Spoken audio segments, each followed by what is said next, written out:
बिस्मिल्लाहिर्रहमानिर्रहीम। Doctor Abdul Gafoor Shadad, senior physical therapist, head of the department in Max health hospital. आज हम बात करेंगे घुटनों के दर्द की।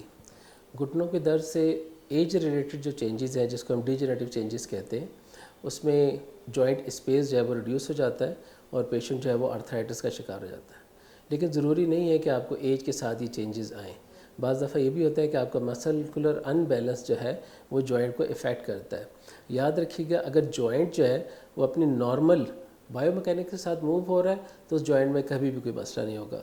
एबनॉर्मल मूवमेंट हो सकती है अगर कोई आपको चोट लगी है, या आपका पोस्चर जो है वो ठीक नहीं है, या आप चलते हुए एक टांग पे जो है वो वज़न ज़्यादा डालते हैं तो आपका नी जॉइंट जो इफेक्ट हो सकता है, या फिर आपके टांग के पिछले हिस्से के जो मसल हैं जिन्हें हम हैमस्ट्रिंग मसल कहते हैं, ये अमूमन अक्सर लोगों के टाइट्स होते हैं। ये अगर मसल टाइट हैं तो ये आपके हिप जॉइंट पे इफेक्ट कर सकते हैं। फिर आपके जो सामने थाई के मसल हैं, क्वाड्रिसेप मसल, जो आपकी लेग का लोड उठाते हैं, अगर ये मसल वीक हो जाए तो ऐसा आपका सारा स्ट्रेस जो है वो आपके जॉइंट पे आ सकता है। तो जॉइंट आर्थराइटिस का होना ज़रूरी नहीं है कि आपकी एज के साथ हो।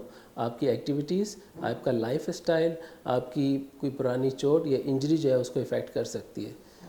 सबसे पहली बात तो डायग्नोसिस की है। अगर आपको डॉक्टर्स ये कहते हैं कि नी जॉइंट रिप्लेस करवाएं, तो रिप्लेसमेंट से पहले आप एक दफ़ा अपने फिज़िकल थेरेपिस्ट से ज़रूर कंसल्ट करें, क्योंकि बायोमैकेनिकली हम इस जॉइंट को थ्रू मोबिलाइजेशन, थ्रू मूवमेंट्स, ना सिर्फ हम इसकी रेंज को इंक्रीज़ करते हैं, हम जॉइंट के कार्टिलेज को नरिश करते हैं थ्रू साइनोवियल फ्लूइड मोबिलाइजेशन, और फिर मसल स्ट्रेंथ की एक्सरसाइज करवाते हैं।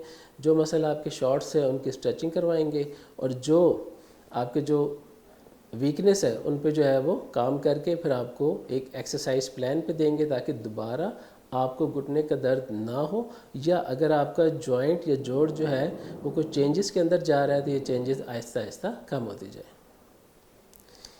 मैक्स हेल्थ में मेरी टाइमिंग 4 से लेकर 7 बजे तक है।